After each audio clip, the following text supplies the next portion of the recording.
नमस्कार, मैं हूं आपके साथ अनुष्का राय और आप देख रहे हैं स्टार 24 तास न्यूज। आइए अब रुख करते हैं आज की खास खबरों की ओर।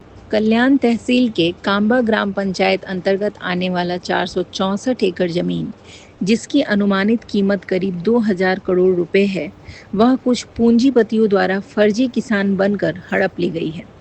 ये मामला महाराष्ट्र विधानसभा के मॉनसून सत्र में समाजवादी पार्टी के प्रदेश अध्यक्ष और विधायक अबू आसिम आजमी ने उठाया, परंतु संबंधित मंत्री चंद्रशेखर वामनकुले इन सवालों का संतोषजनक उत्तर नहीं दे सके और उन्होंने कहा कि अब कोई मामला प्रलंबित नहीं है। सभापति महोदय, छापल्याप्रमाणे अध्यक्ष महोदय, दिनांक 10/12/2024 को सुप्रीम कोर्ट ने हाई कोर्ट के आदेश के अनुसार दिए गए सहमति के नियमों को स्वीकार कर लिया है। इस आधार पर तहसील कार्यालय द्वारा 18/2/25 को मौजे कांबा, तालुका कल्याण, जिला थाने के सर्वे नंबर 35, 52, 64, 77 और 125 की जगह के अधिकार रिकॉर्ड से महाराष्ट्र शासन का नाम हटाकर पहले ही नाम पर दर्ज रखने का आदेश जारी किया है। इस आदेश के अनुसार नाम दर्ज करने की प्रक्रिया अभी तक पूरी क्यों नहीं हुई और ये प्रक्रिया कब तक पूरी होगी? पहला। सर, दूसरा, आदिवासियों से जमीन हड़पने वाले गैर किसान भू माफियाओं पर सरकार ने क्या कार्रवाई की है और क्या कार्रवाई की जा रही है? तीसरा सर, मेरा क्वेश्चन है, भू माफियाओं को फर्जी किसान प्रमाण पत्र जारी करने वाले तहसीलदार और संबंधित अधिकारियों पर क्या कार्रवाई की गई और इस पे कार्रवाई कब तक पूरी होगी?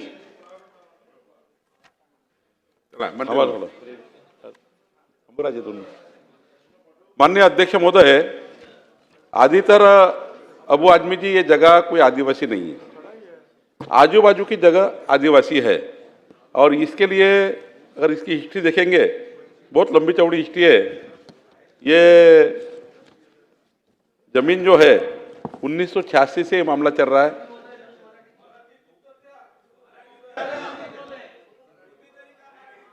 माननीय अध्यक्ष महोदय,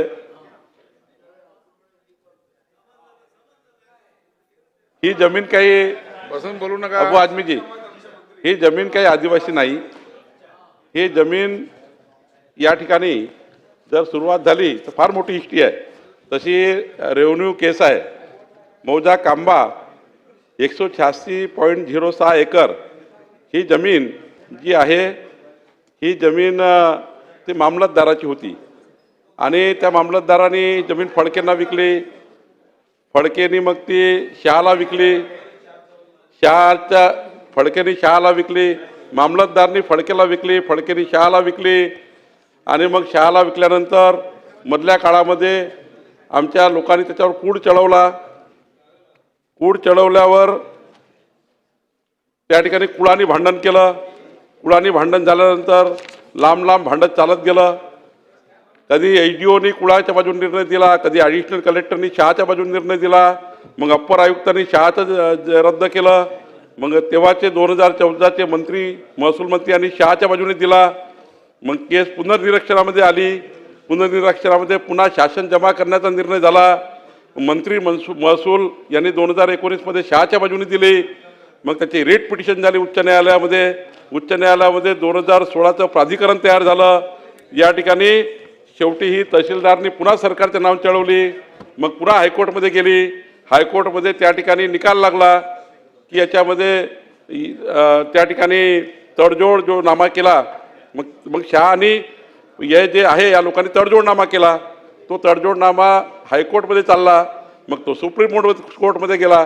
सुप्रीम कोर्टमध्ये मग शहाचा आणि त्या ठिकाणी कुळाचा, जे कुळा आहे त्याच्या ठिकाणी आपल्या या ठिकाणी विष्णू आपले याच्यातले कूड जे आहेत, या कुळांनी आपसामध्ये सुरोसे, देवराव सुरोसे या कुळांनी आणि शहानी आपसात सुप्रीम कोर्टमध्ये या ठिकाणी सामंजस्य करार झाला आणि आता शेवटी ही जमीन आता शाह आणि सुरोसेच्या नावाने झाली आणि त्यामुळे ही आदिवासी जमीन नव्हती, ही मामलतदाराची जमीन होती आणि ती करत 1986 पासून 2025 पर्यंत सुप्रीम कोर्टाच्या निकालाने अंतिम आता शाह आणि 3 कुळ असे म्हणून या लोकांच्या नावाने आता ही जमीन झालेली आहे। त्यामुळे या जमिनीत आता कुठलाही अर्थ राहिला नाही.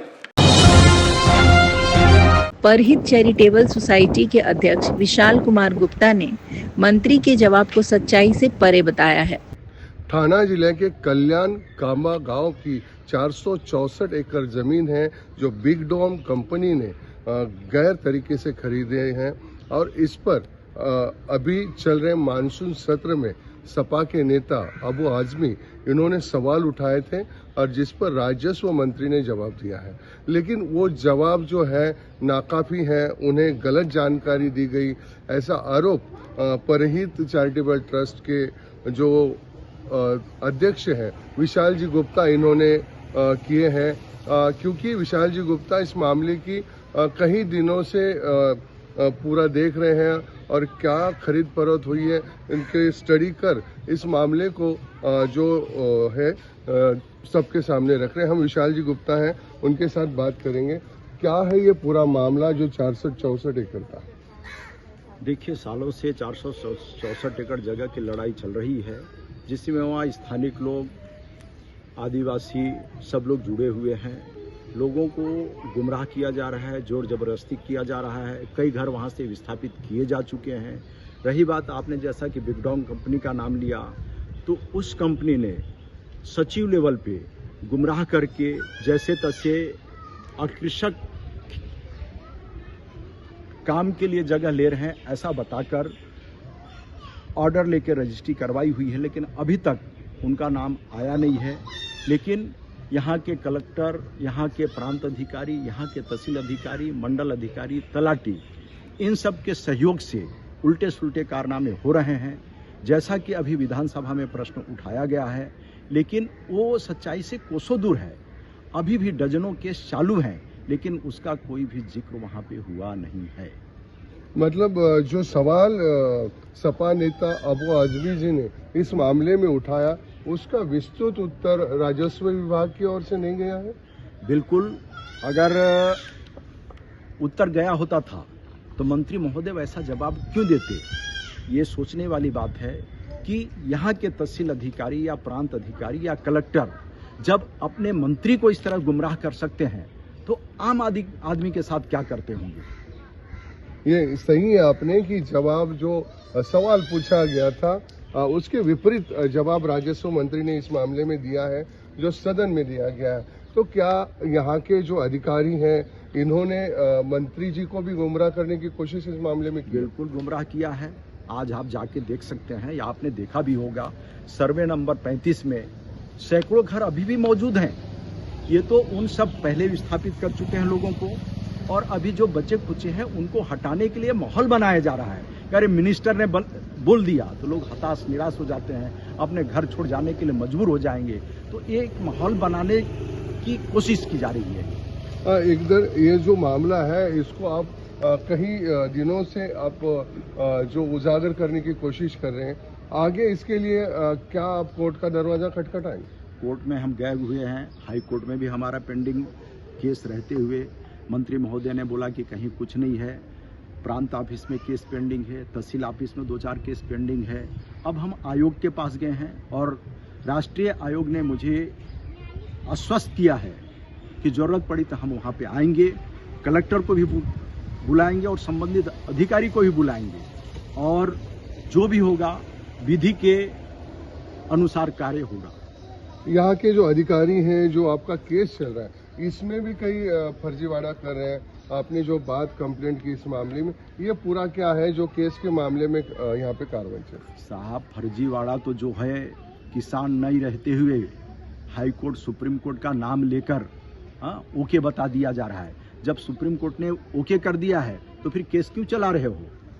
लेकिन ये हकीकत को मंत्री महोदय तक पहुंचाया नहीं गया करके इस तरह से वाकया सामने आ रहे हैं. जो इसमें आपने जो आरोप लगाया है कि इसमें कहीं फर्जी किसान पत्र दिखाकर इस जमीन को खरीदा गया, क्या है ये पूरा मामला? बिल्कुल, जो अभी कई लोग उस जगह को लिए हुए हैं, बिग डॉम कंपनी की तो बात और ही है.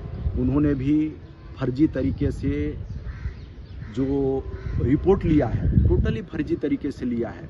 लेकिन उसके पहले जिन लोगों ने जगह खरीदा है, चाहे दीपक मुरजानी हो चाहे राम खूबचंदानी हो, तो इन्होंने भी फर्जी किसान के आधार पे ही वो जगह लिया है। लेकिन हम आपको यकीन दिलाते हैं, हम पुलिस के पास गए थे और पुलिस हमें आश्वस्त की है, जरूरत पड़ी तो इसमें FIR जरूर होगा। ये थे जो विशाल जी गुप्ता, जिन्होंने बताया कि कांबा की 464 एकड़ जो जमीन है, इसमें पूरी तरह से फर्जीवाड़ा हुआ है। इसमें कई पॉइंटों पे उन्होंने मतलब अपना इतराज जताया कि फर्जी किसान प्रमाण पत्र दिखाकर ये जमीन खरीदी गई। दूसरी बात है कि ये जो जमीन खरीदी गई है, जब सभी सरकारी नियमों को ताक पर रखकर अब अधिकारियों ने अपनी मनमानी करते हुए इस जमीन को खरीदने में जो ग्राहक है, जो शाह है, बिग डॉन कंपनी है, इनकी पूरी मदद की है और इसे वो हाई कोर्ट जो आयोग है उनके सामने ले जाएंगे और आदिवासियों को न्याय दिलाएंगे।